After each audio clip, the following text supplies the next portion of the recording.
From the very first upright steps humanity has taken, it has always dreamed of the sky and beyond. It is the very goal of organisms to grow and spread, to no longer be constrained by their current surroundings. In the 20th and 21st centuries, we were starting to see depletion of our own environment. So what were we to do? We began to take the first steps in weaning ourselves off of the life-giving teat of the earth and no longer be terrestrially limited as organisms. Our first steps towards the unending spread of Homo sapiens, towards immortality as a species.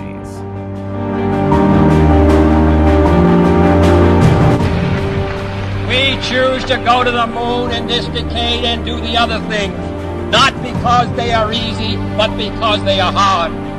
Because that goal will serve to organize and measure the best of our energies and skills. Because that challenge is one that we're willing to accept, one we are unwilling to postpone, and one we intend to win, and the others too. I'm proud of trying to find things that give young people a reason to study science and math and technology, and telling them that someday in their lifetime they could dream of going to the moon, they could dream of going to Mars. I grew up in a generation where the space program was real, where it was important, and where frankly it is tragic that NASA has been so bureaucratized. Aims at Iowa State's a perfect example. Iowa State's doing brilliant things, attracting brilliant students. I want to give them places to go and things to do, and I'm happy to defend the idea that America should be in space and should be there in an aggressive entrepreneurial way. Thus was the idea of the Space City born. Now at long last it has been built. Our first step on the stairway to eternity, orbiting over our heads, still within reach and yet farther than we have ever gone.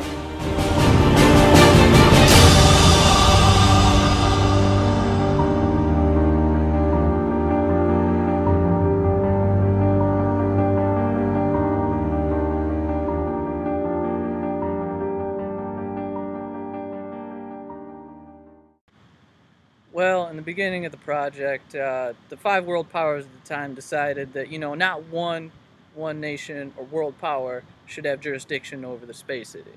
Not one person can have control. You have to share it. You have to share the power. Who were the powers at the time?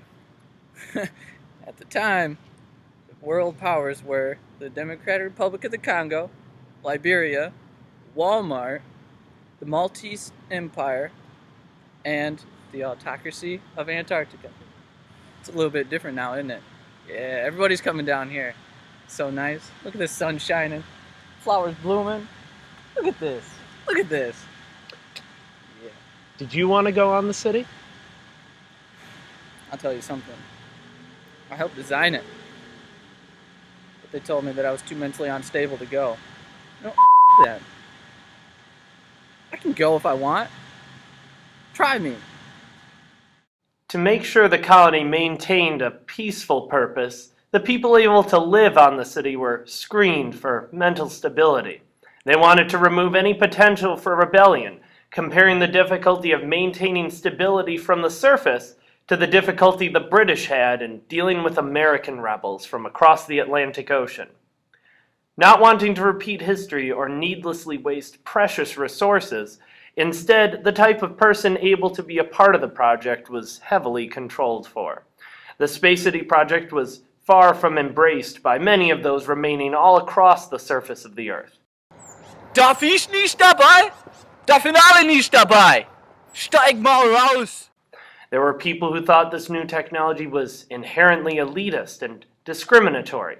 Many nations wondered why they were not given any stake in this important advancement, with some speculating that this was really made for military purposes, citing the attempts in the 20th century to weaponize space. Even now, the political status of the city is still uncertain. They could have weapons on that thing. They could drop anything, like a bomb. They're building all sorts of things, and we just don't know what the fuck they're doing up there. It's insane.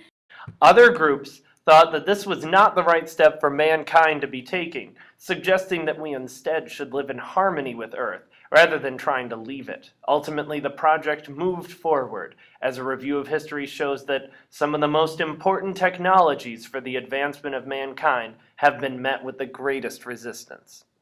Had these been the only problems to plague the project, it would have been child's play. In reality, there were quite a few more hurdles to overcome than simply gaining mankind's acceptance.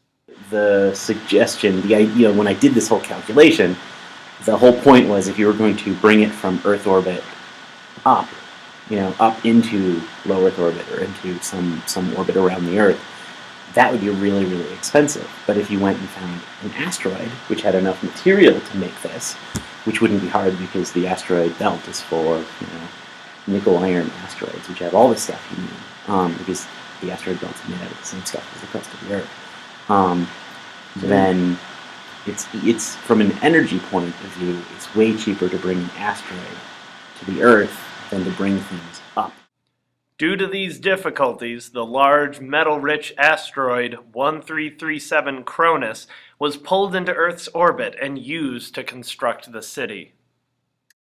There were also a set of biological issues for the new space citizens.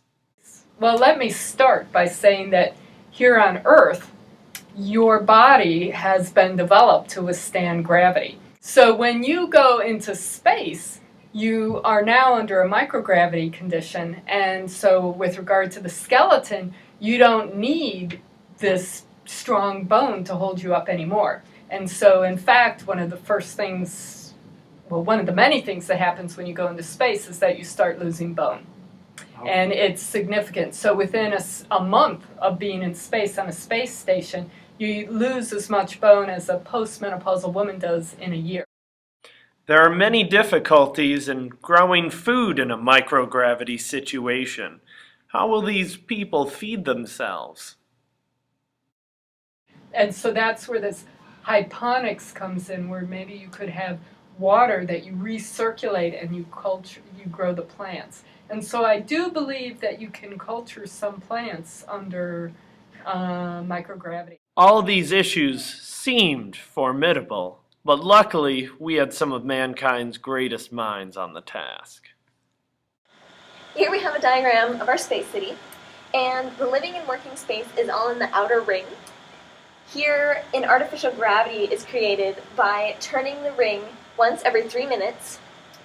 The forces pushing outward allow people standing on the inside surface of the ring to experience an Earth-like level of gravity. Now, in the middle, we have agriculture. This is a sort of hydroponic system in which there's water and the plants are growing within the water, and this allows them to grow in a microgravity condition without experiencing negative effects. All of these are carbon nanotubes that connect the inner ring to the outer ring, and this is very effective because the carbon nanotubes are stronger and more resistant to the forces that are going to be experienced here than most other materials. Now here, we are having a sort of biosphere type system happening where the plants are going to be using carbon dioxide and create oxygen, and this is going to be transported to the people living in the outer ring, and they can then use this for their daily life processes. Over here we have solar panels facing outward toward the sun.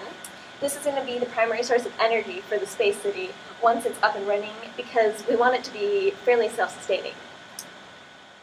It's going to be facing within the plane of the solar system between the Earth and the Moon, and this is going to allow it to rotate this way and create the artificial gravity.